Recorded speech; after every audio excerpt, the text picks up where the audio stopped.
Welcome back. Pauline, Hanson's popularity is surging, with a new poll revealing a federal election would be too close to call. The data by Roy Morgan shows primary support for One Nation is now at 31.5%, ahead of Labor, which has dropped to 27%. Pauline Hanson joined us on Sunrise for a wide-ranging interview with Nat Barr.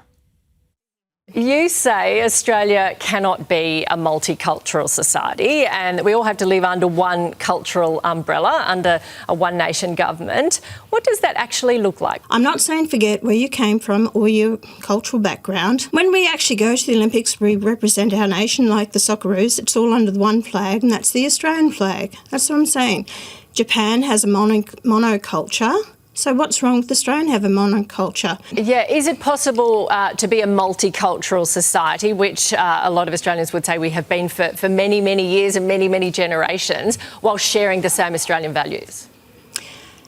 Now, we're multiracial, but at the end of the day, we must look at being Australians. And instead of all these different little individual groups who believe in their own cultures and their own laws, their own beliefs. You told the National Press Club, quote, if women take time off and they are not paid their wages because they're not working, fair enough. Why should the business pay them if they are not at work? Does that mean you support getting rid of paid maternity leave for working mums? It's up to companies if they want to have it in their policy to give it to their workers. So there's no way, shape or form that I am actually saying to get rid of it. But there are businesses, smaller business, that cannot afford it. You put another pressure on the small businesses to pay for maternity leave, they'll actually fold. Now, one of your best paths to forming government is a coalition with the Liberals and the Nationals. Have you picked up the phone to Angus Taylor? Have you talked to him?